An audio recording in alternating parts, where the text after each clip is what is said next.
I've been camping since I was a kid.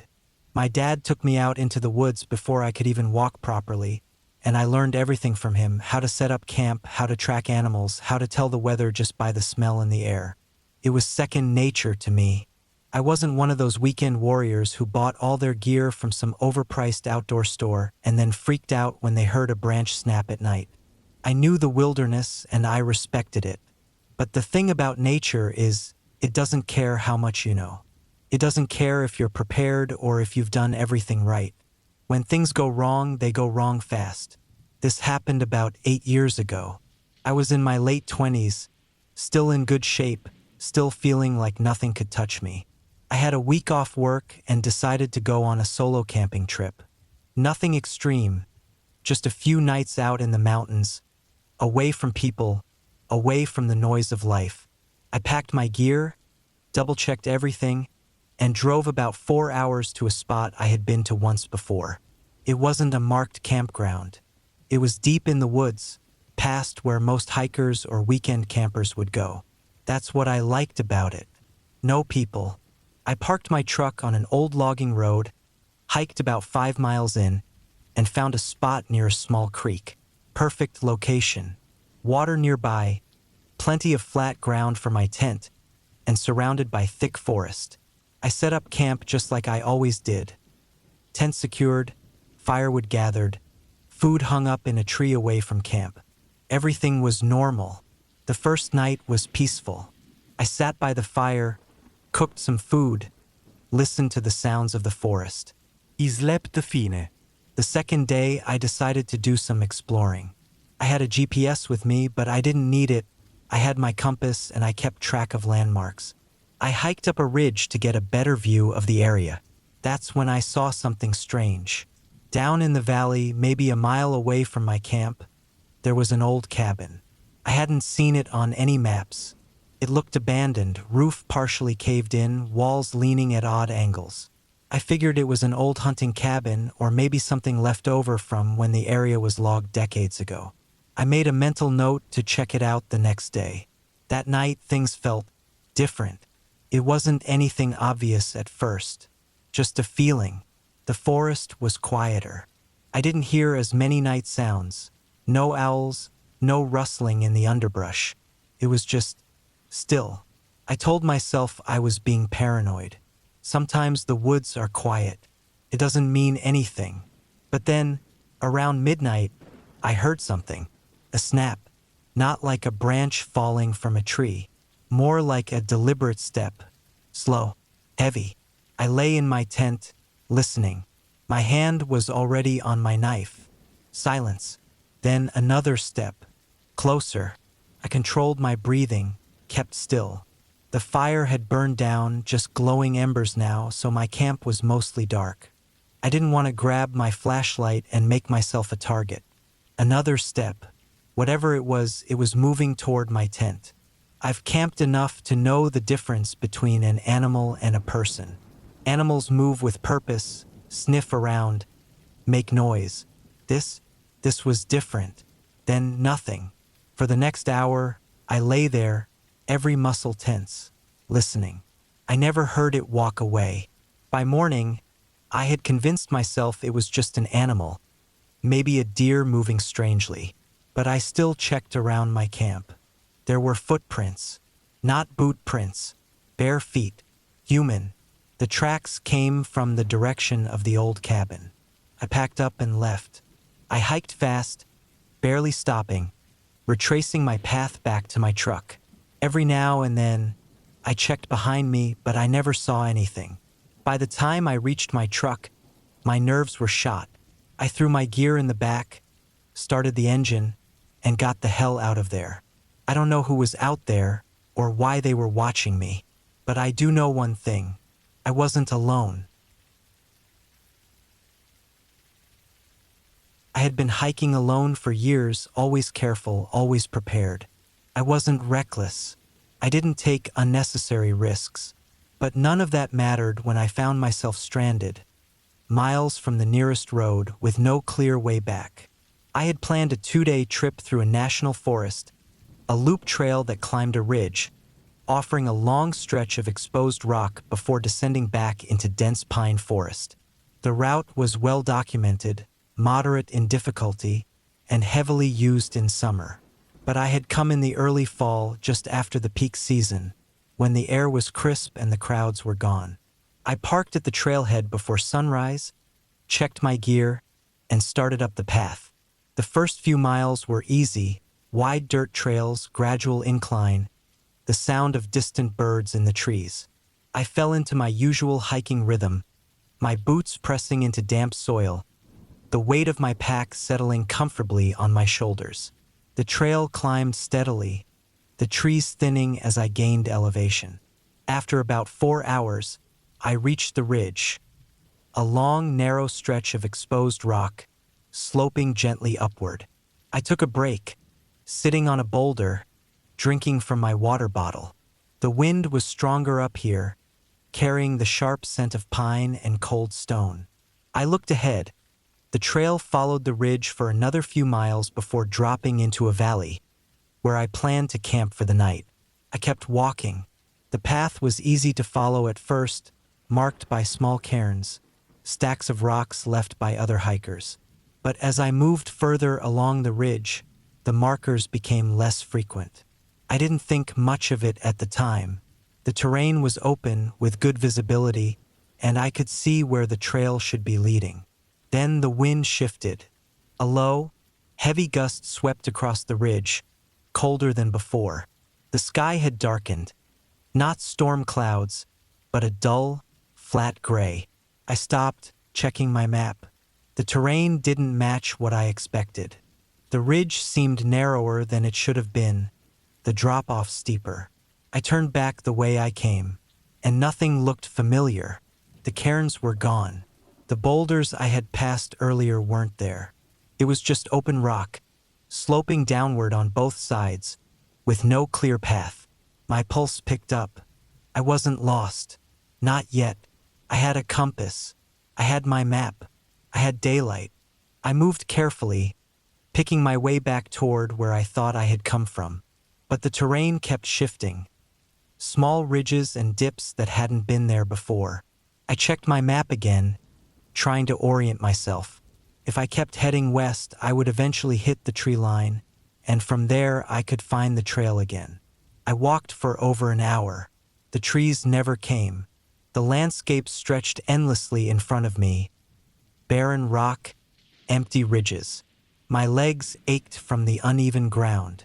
My throat was dry, despite my water. Then I saw something ahead. First, I thought it was another cairn, a small stack of stones, slightly off balance.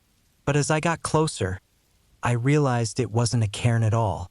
It was a pile of bones, not animal bones. My stomach clenched. I knelt, staring at them. The bones were old, yellowed, weathered by wind and rain. Some had been cracked as if by pressure. They were arranged in a rough circle, like someone had placed them there deliberately.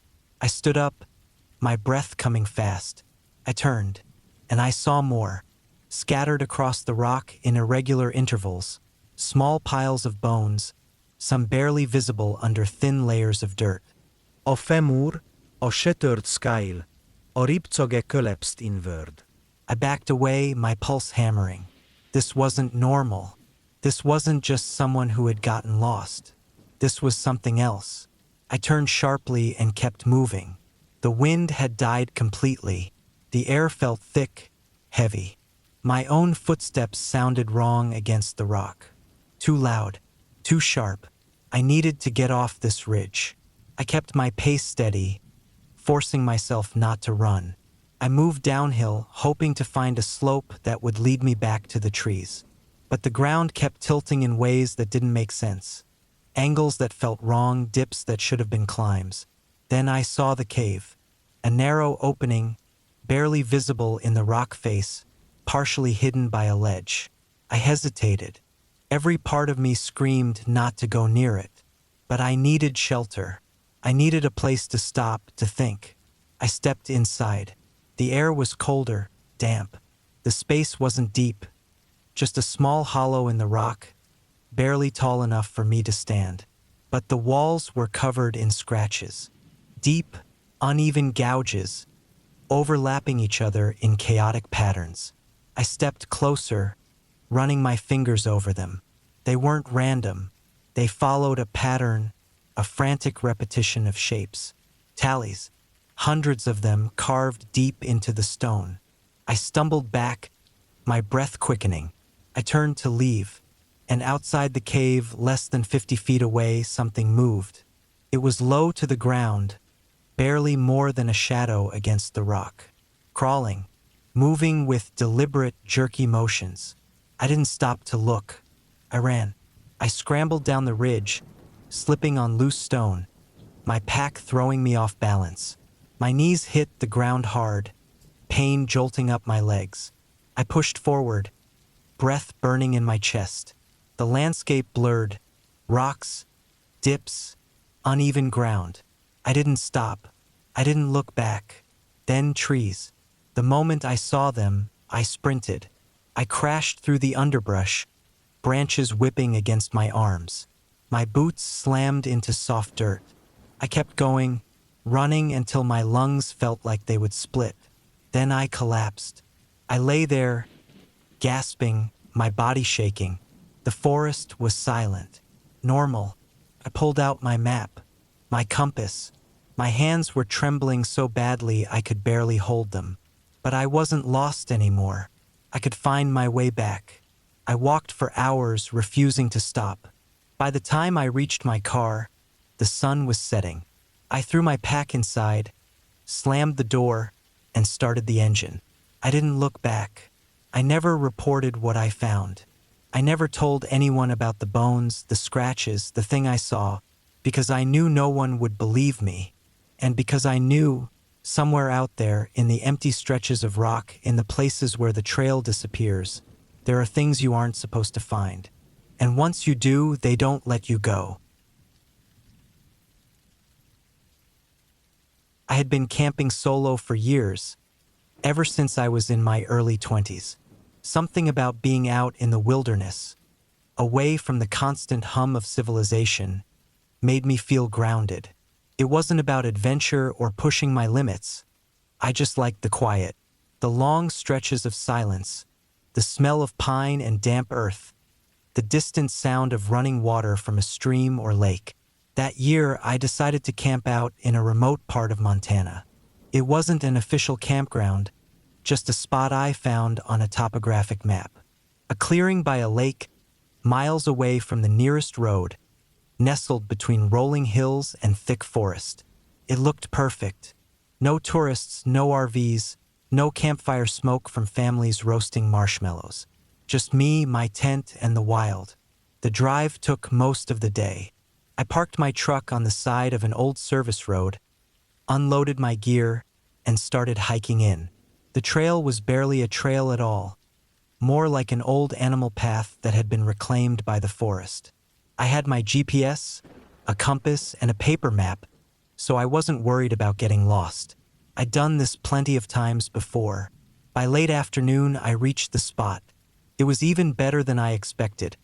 A flat patch of ground near the lake, shaded by tall pines. The water was calm, barely rippling, reflecting the pale blue sky above. No signs of other campers, no trash, no broken branches from someone setting up before me. It felt untouched. I set up camp the way I always did, tent first, then the fire pit. I collected some dry wood, stacked it neatly, and made sure I had enough for the night. Once that was done, I sat by the lake and ate a quick dinner. The sun was starting to dip behind the hills, casting long shadows across the clearing.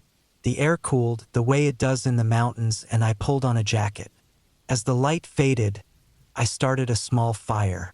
I wasn't the type to sit around it telling stories or getting lost in thought. I just liked the warmth, the way it kept the night from creeping in too close. The forest was quiet, aside from the occasional rustling in the underbrush. Normal sounds, squirrels, maybe a deer moving through the trees. Nothing that put me on edge. But as I sat there, something started to nag at me. A feeling, the kind you can't explain. The kind that settles in your gut and makes your skin prickle, like being watched.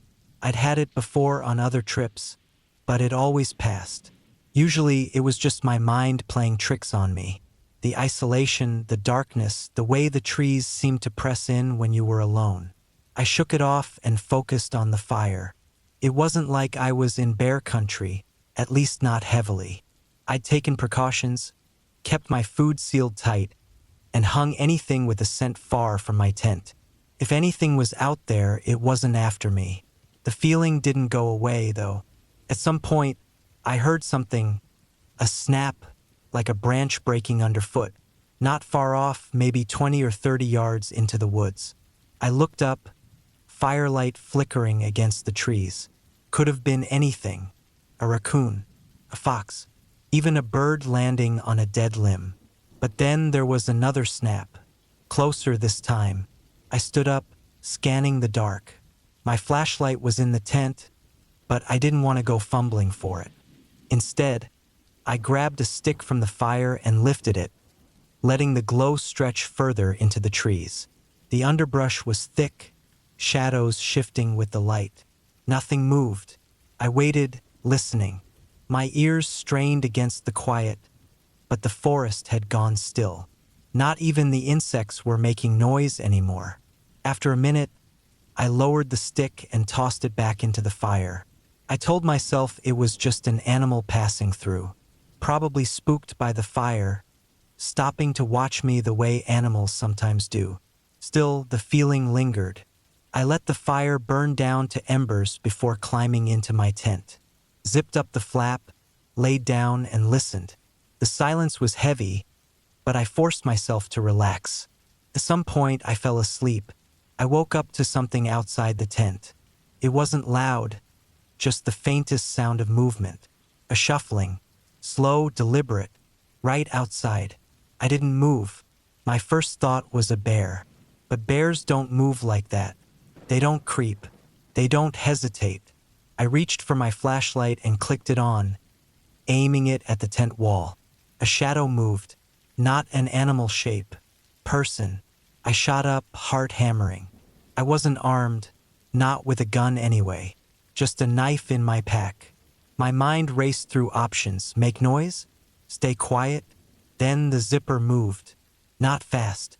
Slow. Testing. I lunged forward and slapped my hand against it, shoving it back down. My pulse was a drum in my ears. Silence. Then, footsteps. Walking away. Slow, unhurried. I waited until they faded completely. Then I unzipped the tent, just enough to peek out. The fire was still smoldering, casting a dull glow. The trees stood silent. Nothing moved. I didn't sleep the rest of the night. The first light I packed up. Fast.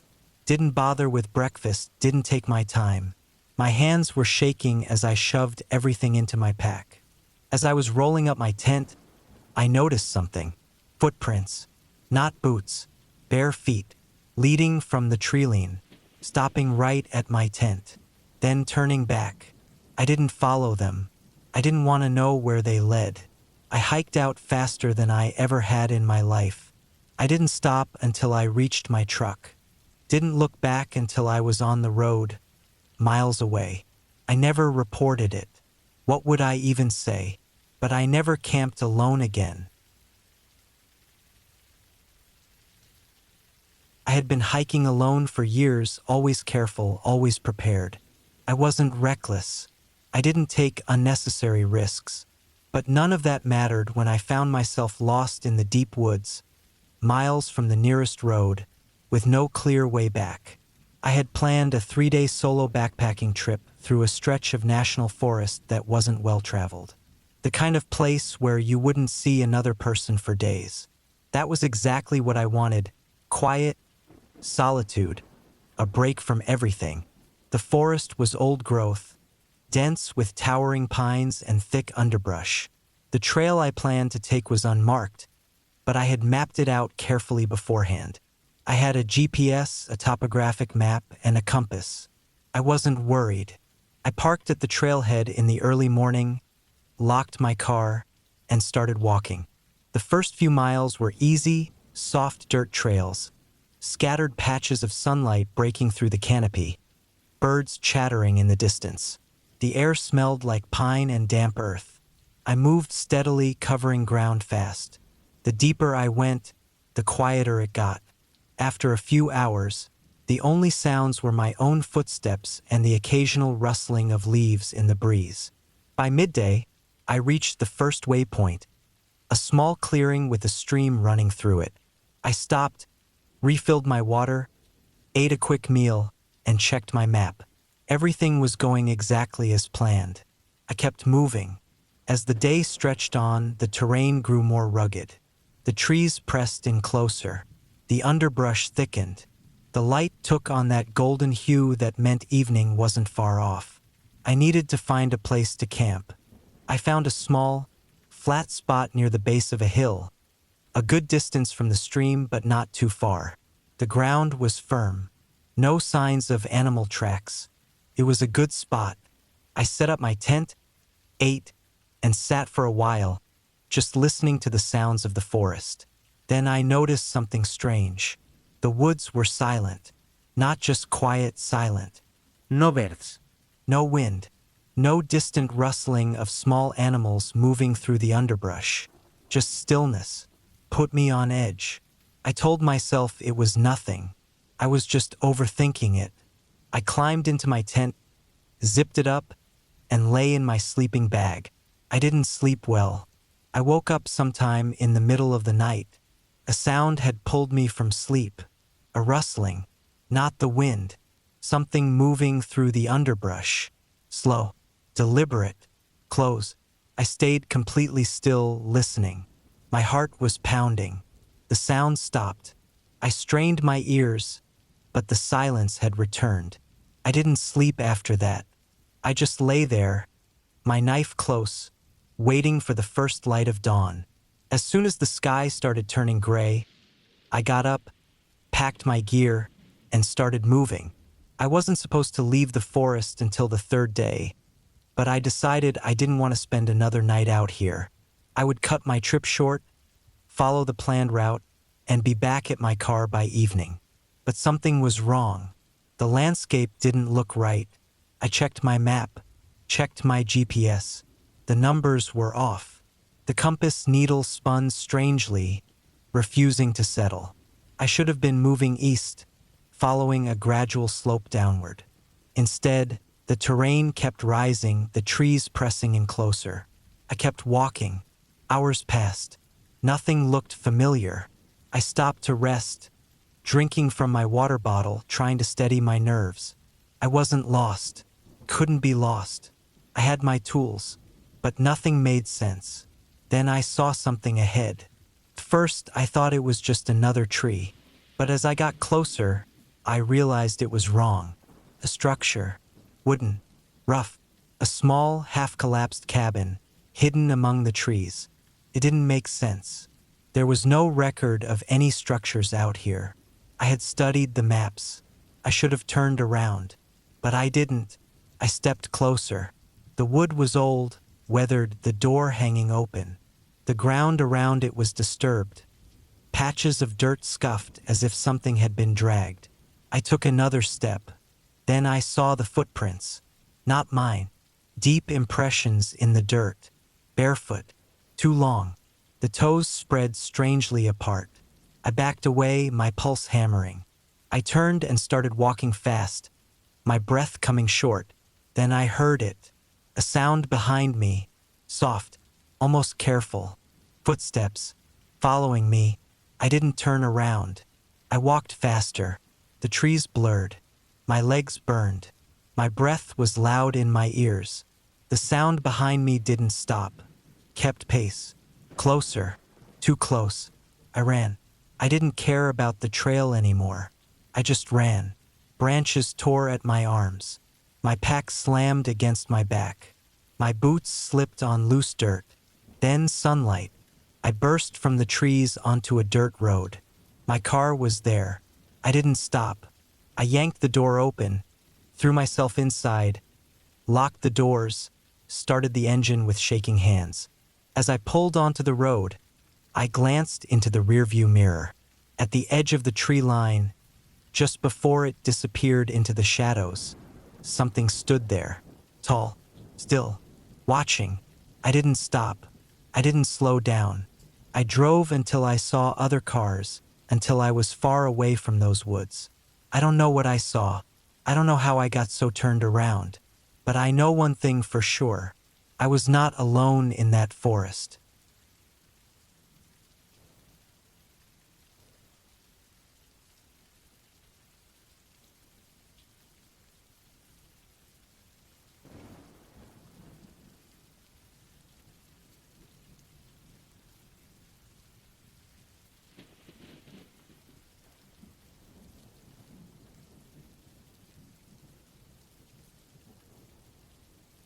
I always preferred solo camping over group trips. I liked the silence, the solitude, the feeling of being completely cut off from the rest of the world. No schedules, no distractions, just me, my gear, and the woods. This trip was no different. I had planned it for months, choosing a remote spot deep in the wilderness of Washington state. It was far from any official campsites, a place I found on an old topo map. A valley nestled between steep ridges, with a river running through the middle.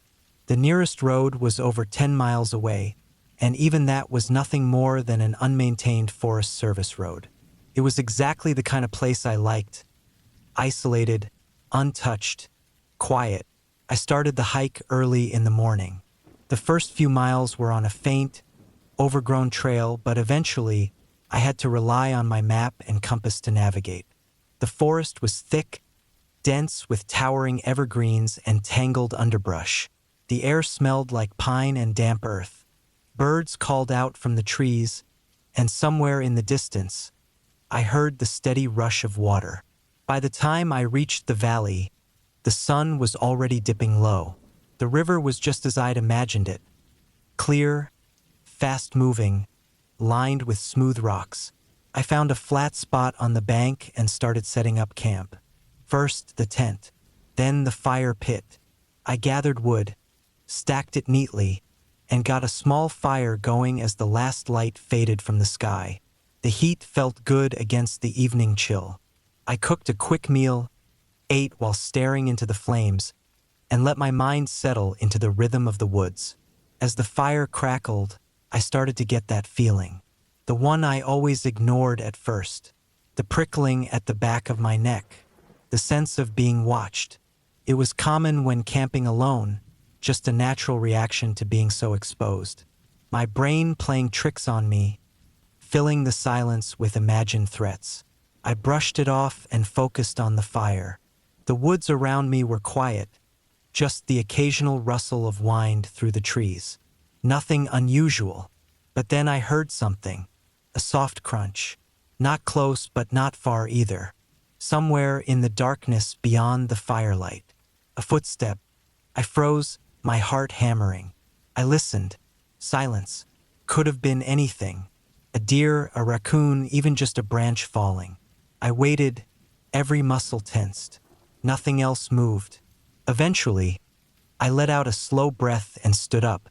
I grabbed my flashlight and swept it across the trees. The beam flickered over trunks, branches, undergrowth. Nothing. Still, I couldn't shake the feeling.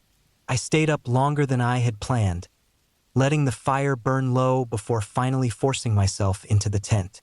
I lay there in my sleeping bag, staring at the nylon ceiling, listening.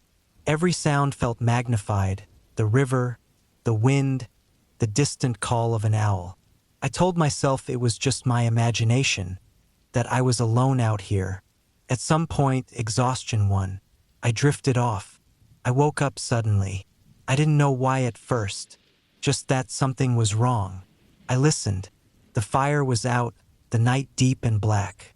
The river was still rushing, the wind still whispering through the trees. Then I heard it, a sound close to my tent. Soft, careful, a footstep. My body went rigid. I reached for my flashlight with slow, deliberate movements. My fingers wrapped around it, my thumb pressing against the switch. I waited. Another step. Closer this time. I clicked the light on. The beam shot through the darkness, illuminating the thin fabric of my tent. Shadows shifted. Something moved just outside. I barely breathed. The shape didn't move for several seconds. Then slowly it backed away. I stayed frozen, listening as the footsteps retreated into the trees. I didn't sleep the rest of the night. As soon as the sky started to lighten, I packed up. My hands were shaking as I rolled up my sleeping bag, shoved my gear into my pack. I wanted to be gone before whoever or whatever was out there came back. As I was taking down my tent, I saw them. Footprints. Not boots. Not animal tracks. Bare feet. They circled my campsite, stopped just outside my tent. I hiked out fast. Didn't stop. Didn't look back. Took me almost the entire day to reach my truck. When I finally saw it, sitting there on the empty dirt road, relief washed over me so hard I almost dropped to my knees. I threw my pack in the back, climbed in, and locked the doors. Then, just as I was about to start the engine, I saw something in the trees. A figure, standing just at the edge of the forest, half hidden in the shadows. Watching. I didn't wait. I started the truck, tore down that road faster than I ever had in my life. I never went back to that valley. I never even told anyone about what happened. But I stopped camping alone after that. I had always preferred hiking alone. There was something about being out there, deep in the woods with no one around, that made me feel like I had stepped outside of the world for a while. I liked the silence, the feeling of being totally untethered from the rest of my life. No sedulis, no conversations, no expectations. Just me, the trail, and the sound of my own footsteps. That's how I ended up hiking a remote trail in Montana late one afternoon, pushing further into the wilderness than I probably should have.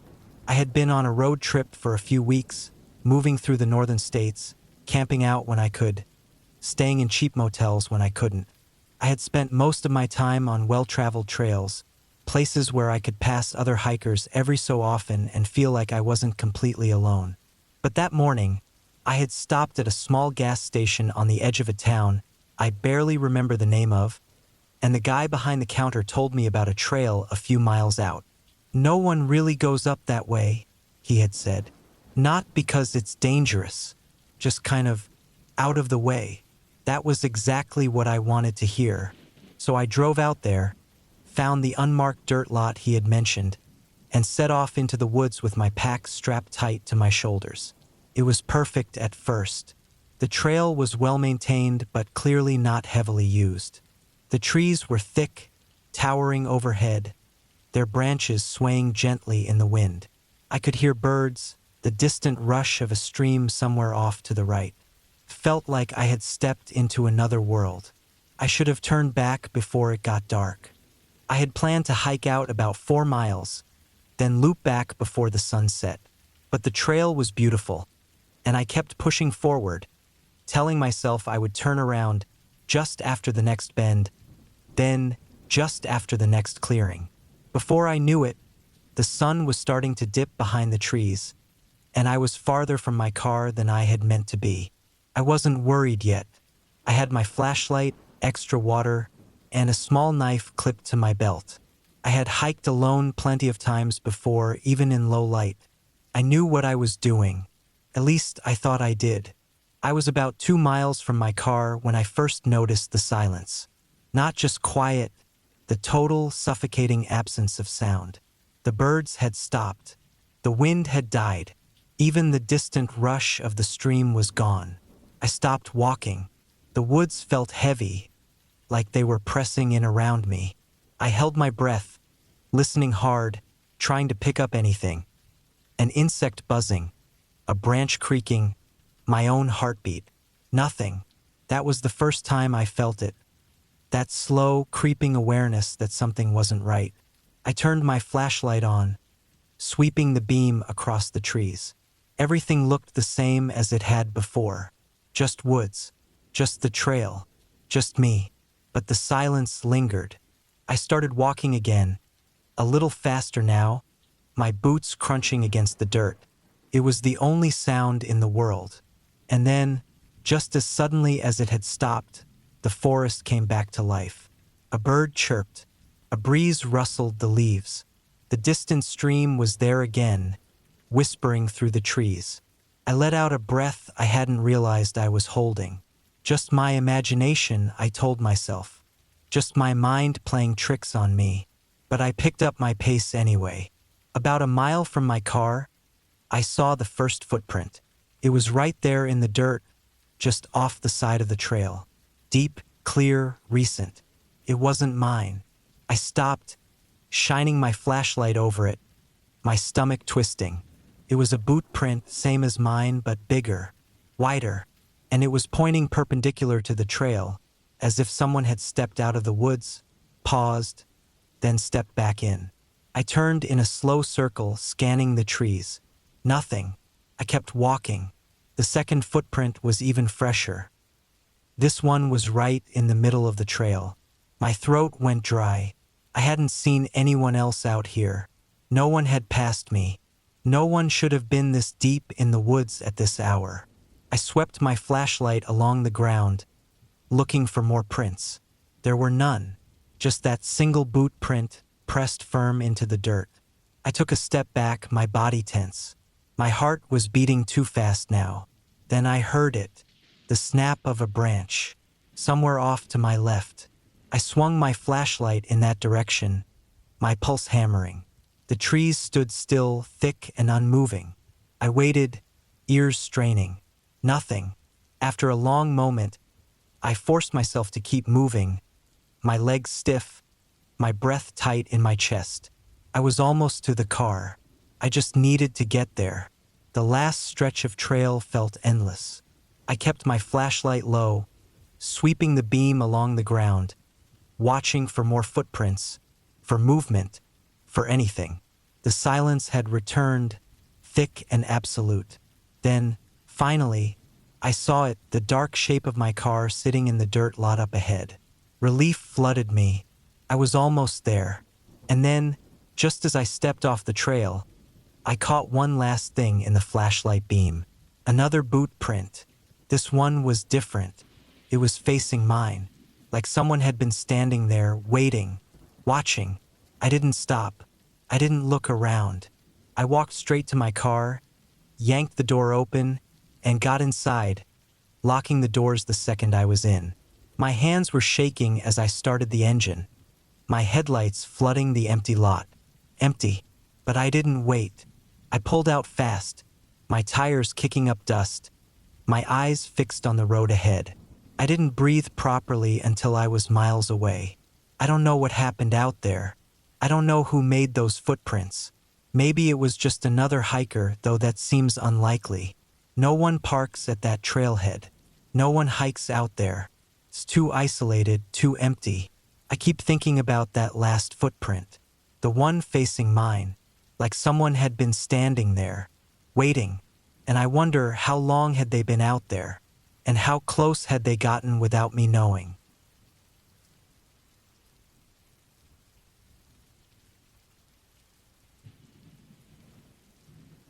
The disappearance of James Hunter, I don't know how to start this. I guess I'll just say what happened, exactly as I remember it.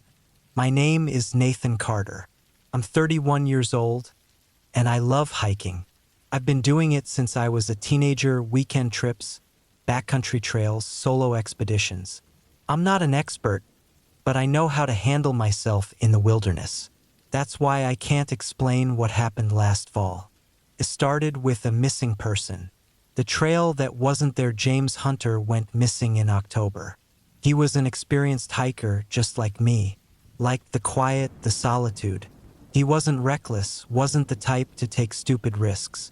He told his family he was going on a 3-day hike in the national forest about 6 hours from my town. He never came back. They searched for weeks. They never found him. I don't know why I fixated on his case. Maybe because he reminded me of myself. Maybe because I had hiked in that same area before. Or maybe because I felt like I could find him. I don't mean that in a heroic way. I wasn't trying to be some kind of rescuer, but I knew the woods and I knew how people got lost. If he had fallen, if he had gotten disoriented, there had to be clues. So, a month after he disappeared, I packed my gear and drove to the trailhead. It was late November, cold but not freezing. The trees were mostly bare, the ground covered in dry leaves. The official search had ended weeks ago, but I wasn't expecting to find a body. Just something. A sign. Anything. I started early in the morning. The first few miles were familiar, well-maintained trails, clear markers. I followed the same route James had taken, retracing his last known steps. Then I reached the part where he supposedly vanished. The problem was I didn't see how. The trail was clear. No sudden drop-offs. No thick underbrush that could have hidden a fall. If he had gone missing here, it had to be because he left the trail.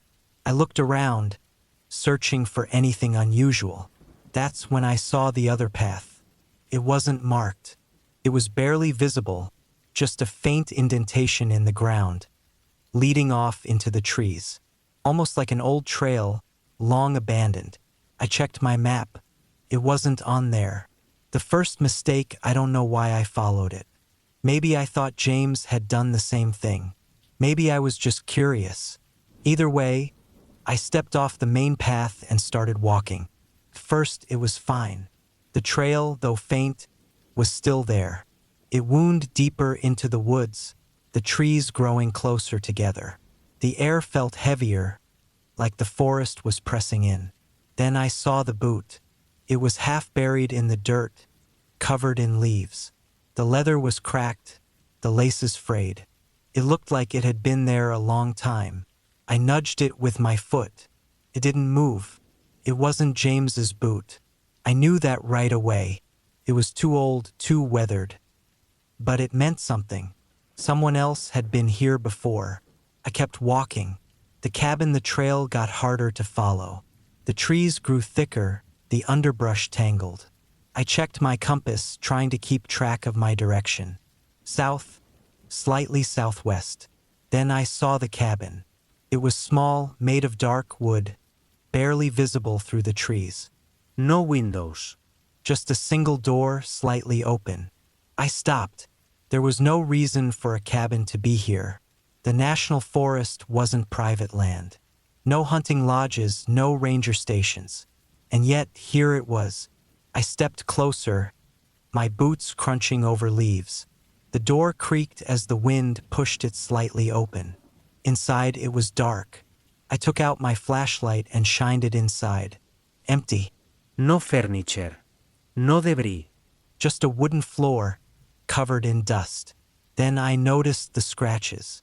Deep grooves in the wood, running in random patterns. Like someone had dragged something heavy across the floor. Over and over again. I backed away. The forest felt too quiet. Then I heard something move. Not inside the cabin. Behind me, the feeling of being watched. I turned fast, my heart pounding. Nothing. Just trees. Just silence. But I knew I wasn't alone. I listened, holding my breath. The air was thick, unmoving. The smell of damp wood and dead leaves filled my nose. Then a branch snapped. Closer this time. I didn't wait. I turned and walked back the way I had come. Fast but not running. The trail was harder to follow now. It was like the trees had shifted, the path less visible. I kept my compass in my hand, checking my direction. South, slightly southwest. I kept walking. Then I saw something that made my stomach drop. The boot. The same one I had seen before. I had walked in a circle. The descent into panic that wasn't possible. I had been walking in a straight line. Hadn't I? I took a slow breath, forcing myself to think. I wasn't lost. I had a compass, a map. I just needed to reorient myself. I turned, adjusting my direction. North. I walked. Minutes passed. Maybe an hour. The sky was darkening, the air colder. Then I saw the cabin again. The chase I ran. I don't know why I ran, but I did. Branches whipped against my face, my breath coming in sharp gasps. I didn't care about the trail anymore. I just needed to get out. Then I heard footsteps. Not mine. Something else. Running. Behind me. I didn't turn around. I sprinted, lungs burning, legs shaking. Then a break in the trees. The road. I stumbled onto the dirt, nearly collapsing as I reached my car. My hands shook as I fumbled with the keys. The engine roared to life, and I sped away, not looking back. The final clue: I didn't stop driving until I reached a gas station miles away. I got out, leaning against the car, my hands still trembling. That's when I noticed something stuck to my boot. Piece of paper, old, yellowed, torn. One word was written on it in shaky, uneven letters. Run. I never went back.